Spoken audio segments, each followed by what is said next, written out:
chers élèves de 3e, et donc bienvenue pour la démonstration du théorème de Pythagore.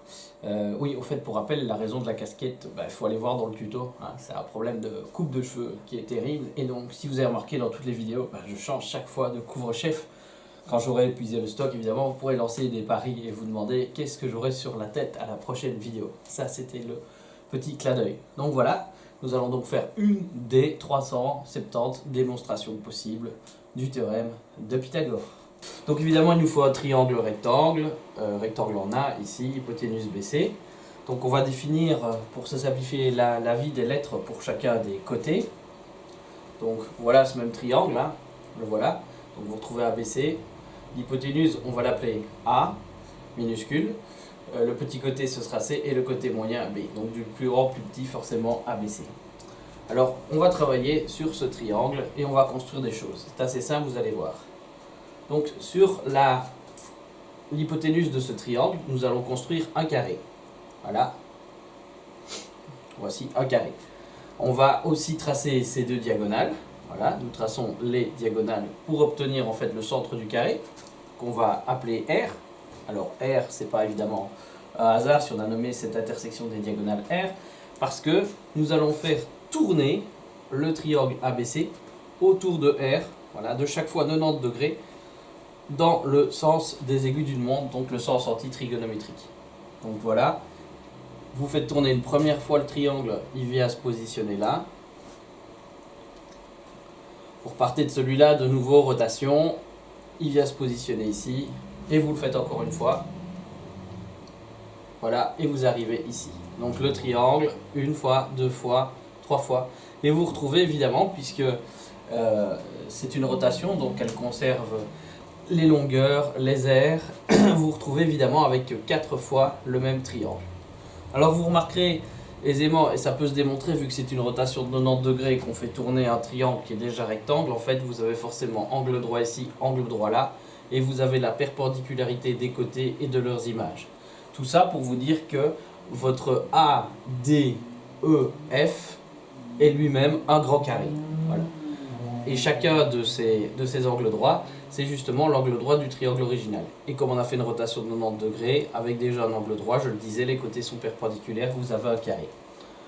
Imaginons donc que vous cherchez à calculer l'aire de boucle. Alors, l'aire de boucle, c'est quoi, boucle? Vous l'avez là. Boucle, c'est BOUC, c'est le carré vert. C'est l'aire évidemment totale, donc l'aire du tout grand carré. Donc FADE.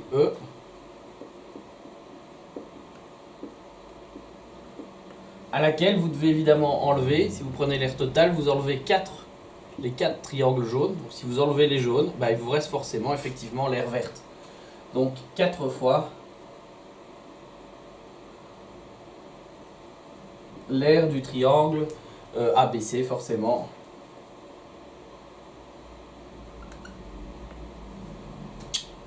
Alors évidemment, en termes de formule, ça veut dire quoi? Je vais devoir me décaler un peu là pour que vous voyez tout. L'aire de boucle, si vous revenez dessus, vous remarquerez que en fait le côté c'est un carré bien sûr, et son côté c'est A. Donc on l'avait chaque fois, si vous vous rappelez, écrit en rouge.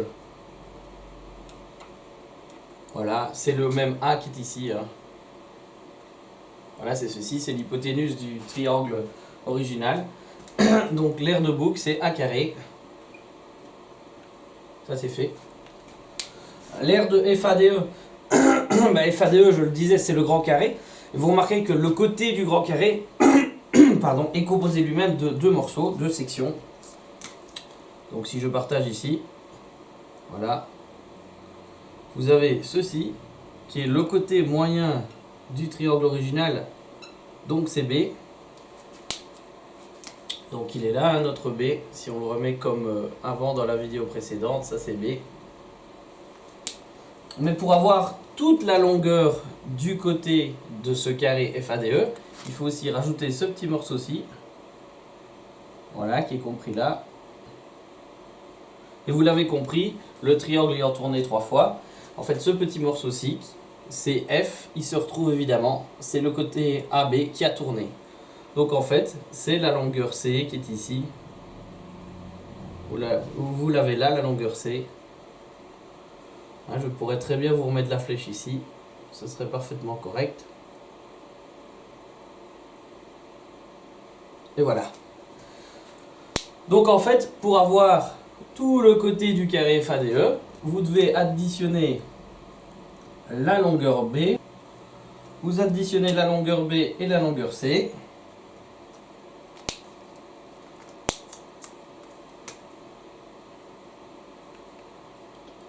Mais attention, l'aire d'un carré, c'est évidemment côté fois côté. Donc une fois que vous avez fait votre addition, vous devez multiplier cette somme par elle-même, côté fois côté. Donc nous rajoutons ici des parenthèses et nous élevons au carré.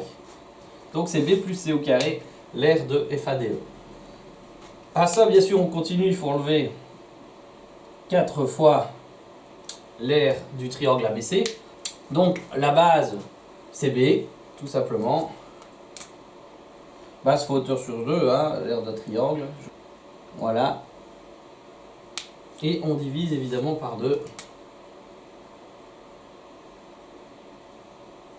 Voilà, donc les deux 4, évidemment, c'est le même. Hein, donc, et l'aire du triangle, ici, si je mets des petits pointillés, il ne faut pas trop alourdir, sinon ce sera plus pédagogique.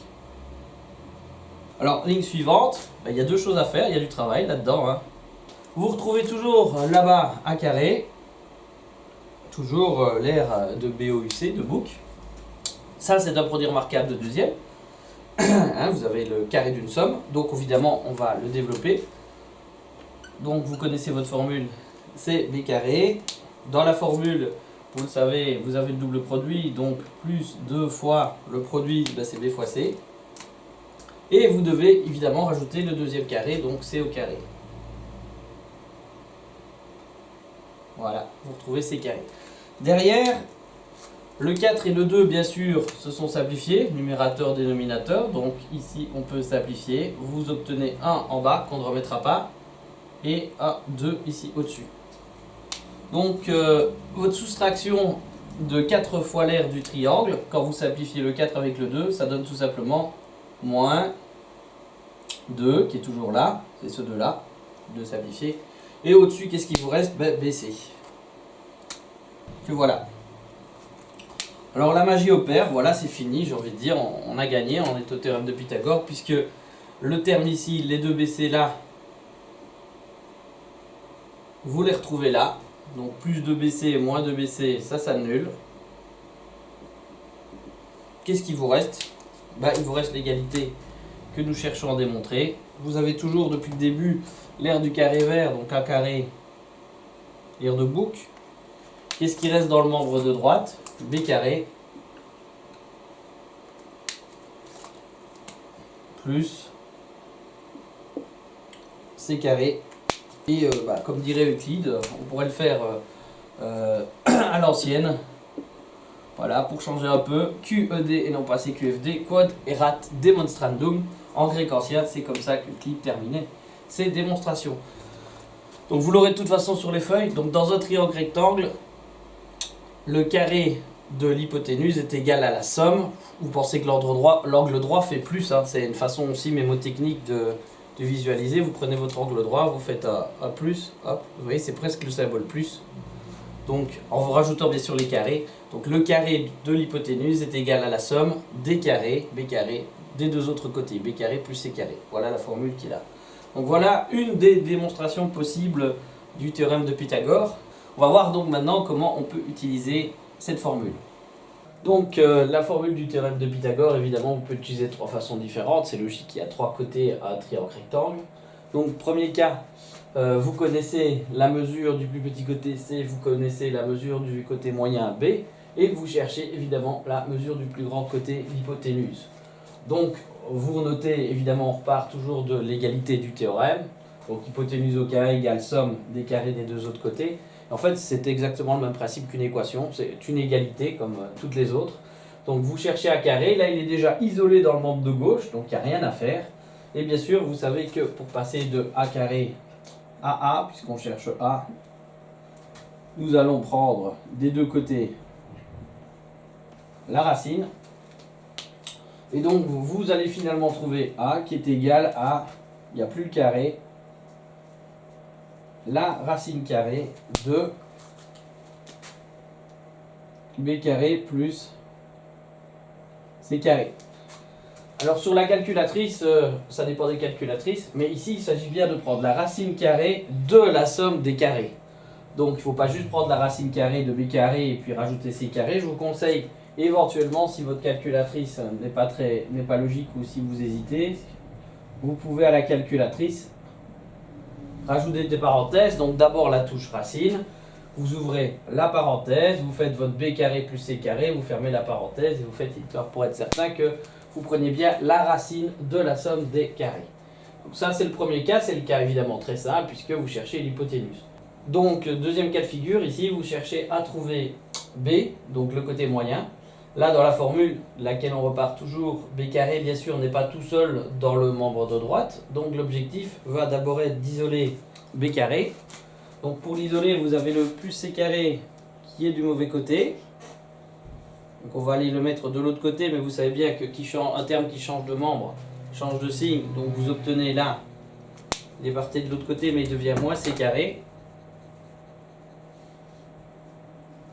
Voilà, avec un moins. On a réussi, résolu pas encore, à isoler B carré. Vous avez toujours le A carré qui est là. Voilà ce qui est devenu le membre, le premier membre. Alors je vais retourner l'égalité pour que ce soit un peu plus simple. Donc B carré est égal à A carré moins C carré. Et comme tout à l'heure, pour passer à la dernière ligne, pour passer à B, nous allons dans les deux membres prendre la racine carrée de chaque côté. Donc ça vous permet de trouver B qui est donc égal à la racine carrée, cette fois-ci de la différence de deux carrés, donc c'est la racine carrée de A carré moins C carré.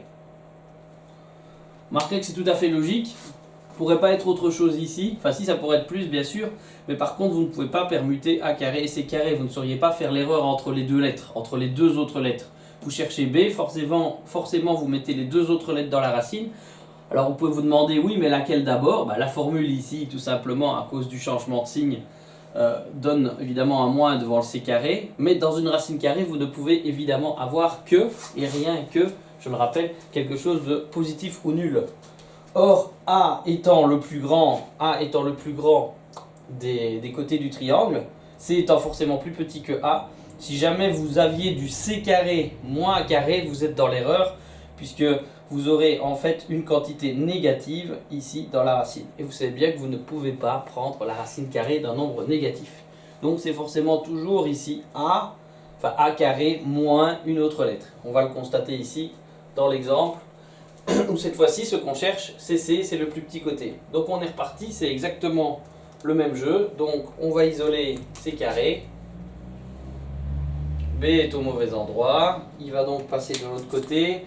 On se retrouve avec A carré moins B carré.